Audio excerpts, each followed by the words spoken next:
Die zweite große Aufgabe am Ende des Bienenjahres besteht in der Bekämpfung der Varroa. Von der Varroa war schon mal die Rede. Ich will trotzdem noch ein paar Einzelheiten nachholen. Die Varroa ist also eine Milbe, eine Spinnenart. Sie hat 8 Beine, etwa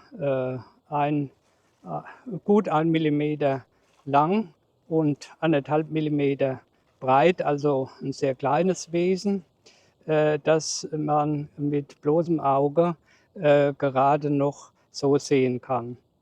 Der Name Varroa mit V und 2 R stammt übrigens von dem römischen Gelehrten Marcus Terentius Varro, ein Zeitgenosse und enger Freund Ciceros, nachdem man dieses Tier benannt hat.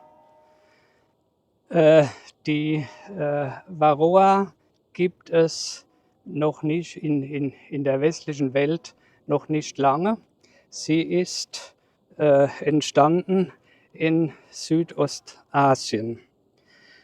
Wir unterscheiden 2 Hauptbienenrassen, nämlich unsere westliche Honigbiene mit wissenschaftlichen Namen Apis mellifera und die östliche oder asiatische Honigbiene Apis carana.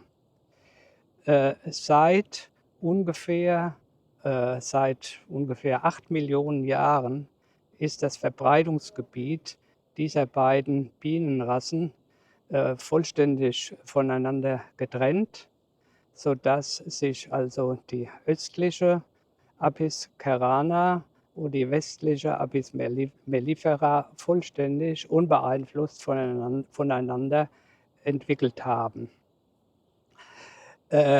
Die Varroa nun ist ein 100%iger Parasit. Er hält sich oder sie hält sich nur im Bienenstock auf. Außerhalb des Bienenstockes gibt es sie nicht, mit Ausnahme der Tatsache, dass sie eben auf dem Rücken der Arbeiterinnenbienen auch mitfliegt, aber dann mit dieser Biene auch wieder zurückkommt. Die Entwicklung ist nun so verlaufen, dass sich im Laufe der Jahrmillionen die östliche Honigbiene an diesen Parasiten angepasst hat.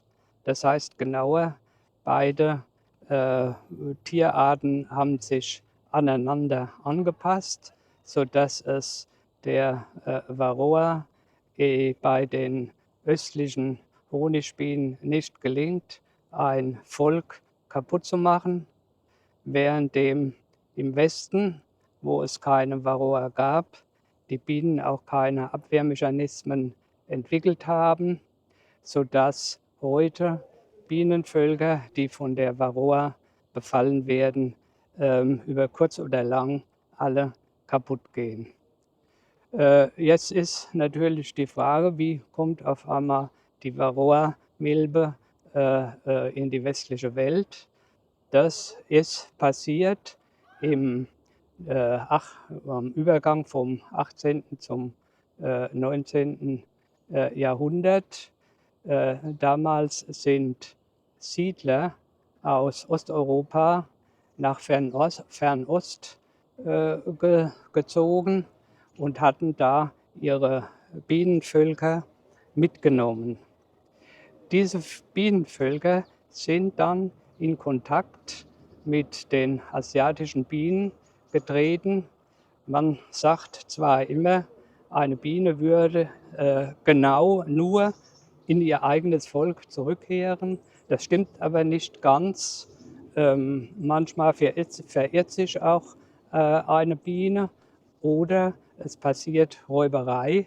Unter Räuberei versteht man, dass Bienen aus einem Volk die Futtervorräte eines anderen Volkes, das sehr schwach geworden ist, ausräubern.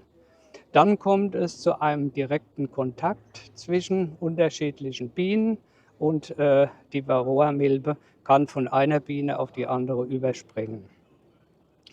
Im Laufe der Jahrzehnte ist dann die Varroa-Milbe von Fernost auch in die westliche Welt gelangt, wahrscheinlich über den Handel oder indem Bienenvölker von dort hier nach Europa oder in die westliche Welt gebracht wurden.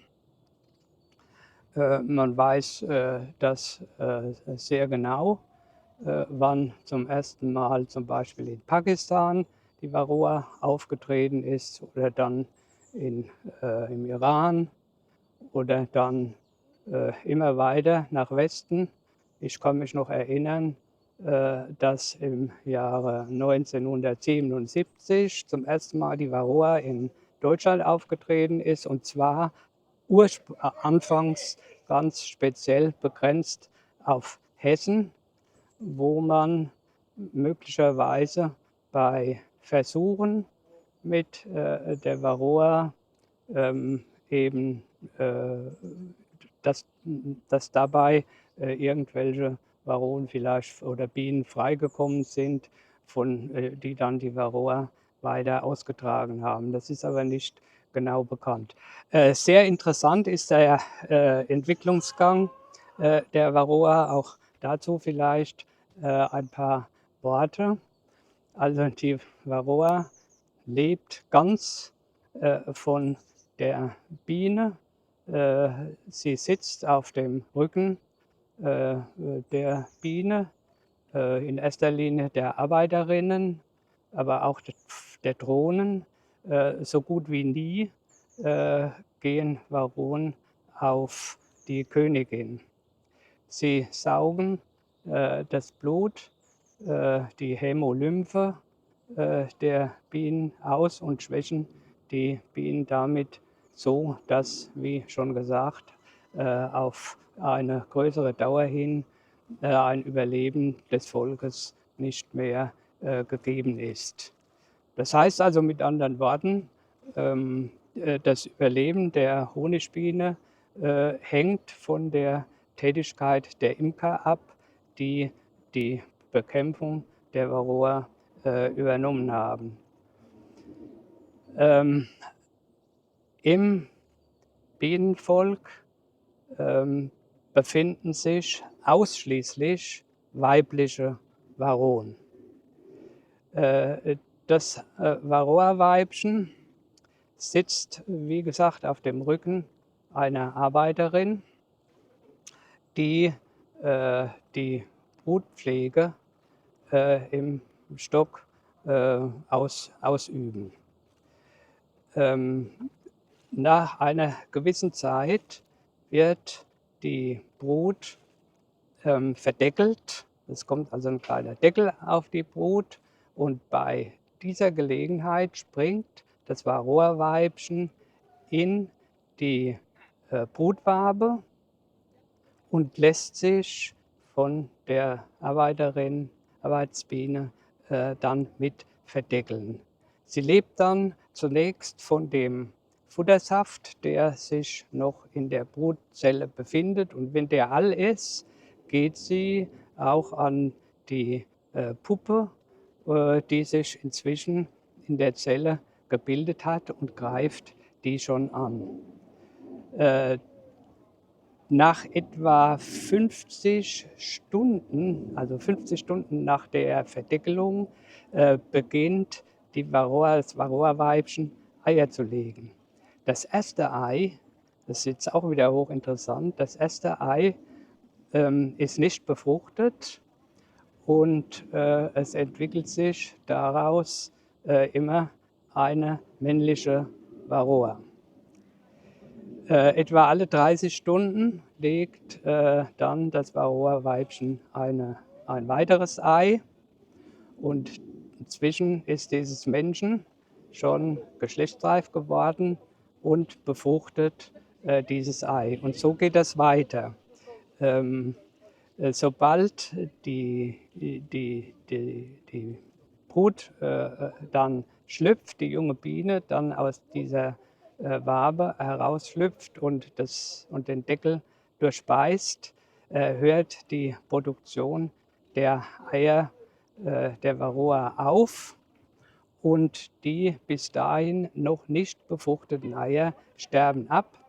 Ebenso die männliche Varroa. Etwa 5 Varroen schlüpfen dann zusammen mit der Mutter aus der Zelle heraus und sind dann befruchtete, vollwertige Weibchen, sodass das Wachstum der Varroa-Gesellschaft im Bienenvolk dann also exponentiell gewaltig ist. Bei Drohnen dauert ja die Verdeckelungsphase länger als bei Arbeitsbienen. Übrigens auch hier ist es so, dass man noch nie beobachtet hat, dass eine Varroa in eine Königinnenzelle geht. Die Gründe dafür sind unbekannt. Da die Entwicklung bei den Drohnen also länger ist, 26 Tage dauert die, können aus einer Drohnenwabe bis zu 6 Varroen herauskommen und irgendwie müssen die Varroa-Weibchen das auch wissen, da sie in besonderem Maße die Drohnenwaben aufsuchen. Ich habe schon gesagt, ohne die Bekämpfung dieser Varroa würden die Völker nicht überleben. Auch hier ist es so, dass einmal die Bekämpfung der Varroa vom Imker auch gesetzlich vorgeschrieben ist. Zum anderen darf auch hier die Bekämpfung erst erfolgen, nachdem der Honig geerntet ist. Also es kommt nie irgendwelche Drohnenbekämpfungsmittel mit dem Honig in Berührung. Schwierig ist nur die Frage, ob Honigbekämpfungsmittel nicht auch vielleicht in das Wachs eindringen könnten. Besonders vorsichtige Imker, also zum Beispiel Bio-Imker, verwenden zur Bekämpfung der Varroa deshalb grundsätzlich keine chemischen Mittel. Die chemische Industrie bietet da einiges an. Auch die kleinen Imker greifen durchweg zu organischen Mitteln und das mache ich auch genauso. Das ist dann zum einen die Ameisensäure und zum anderen im Winter noch einmal Oxalsäure. Die Abfolge ist so geregelt, dass man nach der Honigernte zuerst einfüttert, und zwar mit zunächst mal 5 Kilo Zucker, wie wir es jetzt hier eben gesehen haben. Dann wird eine erste Varroa-Behandlung durchgeführt.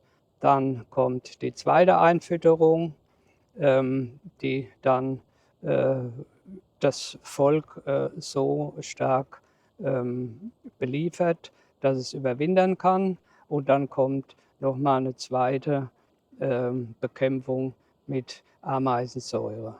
Und das geht jetzt folgendermaßen.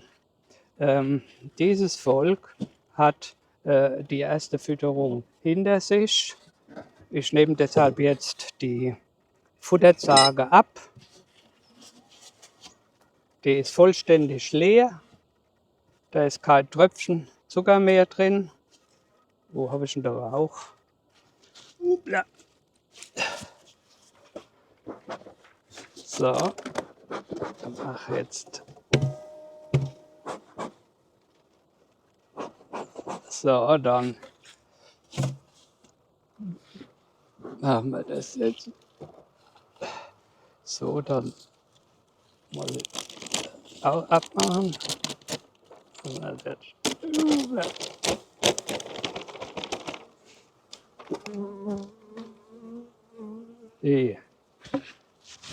ich habe das jetzt alles schon vorbereitet.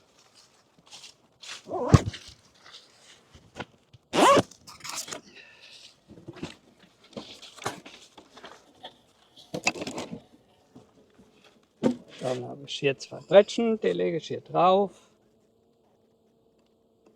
So, dann haben wir hier aus Plastik so ein Teil. Da legt man aus, das ist ähnlich wie Löschpapierart. Das kommt hier drauf, muss richtig sein. Na, sagen wir, was mache ich denn? Ah ja. So, und in dem Fläschchen sind 100 Milliliter Ameisensäure, 60%. Das Fläschchen wird hier jetzt umgekippt, drauf gemacht. So. Na. Und das saugt sich jetzt voll, der Docht. Und die Ameisensäure verdunstet und bildet hier eine scharfe Atmosphäre, die die Varonen nicht überleben. Die Bienen aber sehr wohl. Ich muss aber dazu sagen, dass das an den Rand dessen gehen, was die Bienen ertragen. Die Bienen selbst haben es ja noch schön, die können rausfliegen, aber die Königin ist ja immer im Stock und hat das immer dann einzuatmen. Und es ist auch schon immer mal wieder vorgekommen, dass die Königin das dann im Endeffekt doch nicht überlebt hat. Dann ist das Volk verloren. Jetzt kommt eine Zarge da drauf. Hoppla. Und wieder die Plastikfolie, damit die Bienen nicht den Deckel voll zubauen. Und, so. Und damit hat sich das. Das dauert jetzt vielleicht auch 3-4 Tage, dann ist das verdunstet und dann kommt die zweite Fütterung. Wenn dann die zweite Varroa-Bekämpfung und die zweite Fütterung durchgelaufen sind, haben die Bienen Ruhe. Es kommt dann nochmal eine sogenannte Winterfütterung. Machen wir auch mit einer organischen Säure, nämlich Oxalsäure.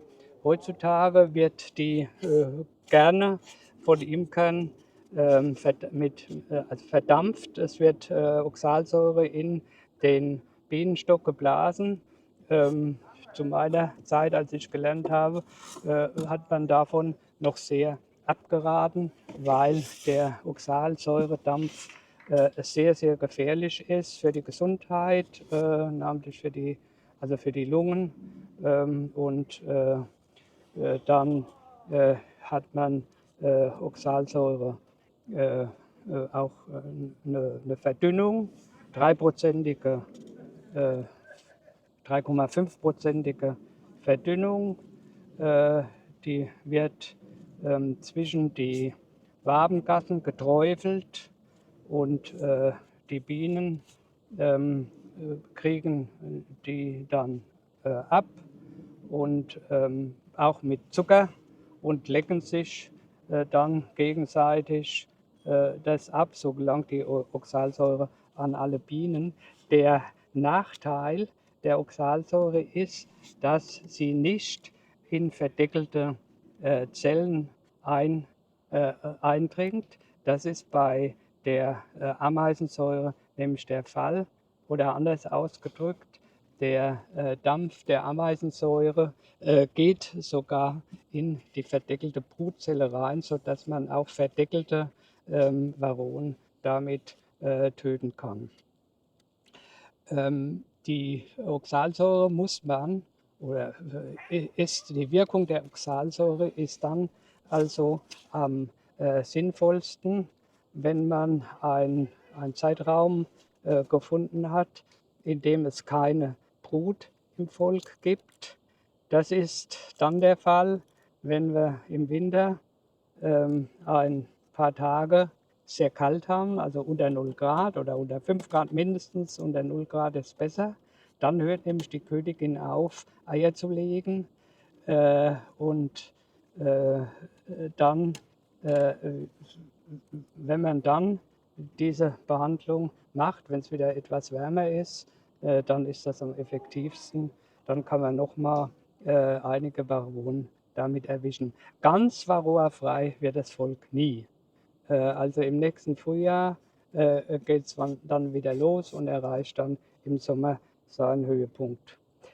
Dann habe ich noch Schieber, also Holzbrettchen, die ich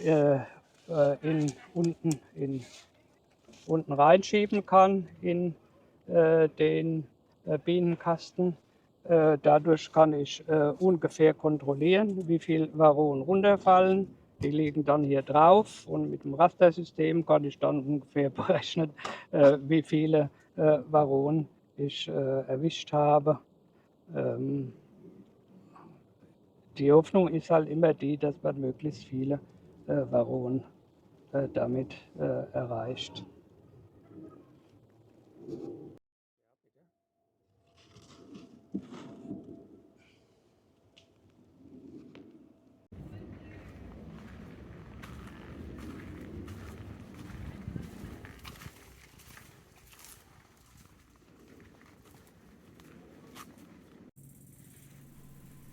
Danke, Hartmut, für die interessanten Ausführungen zur Bekämpfung der Varroa-Milbe.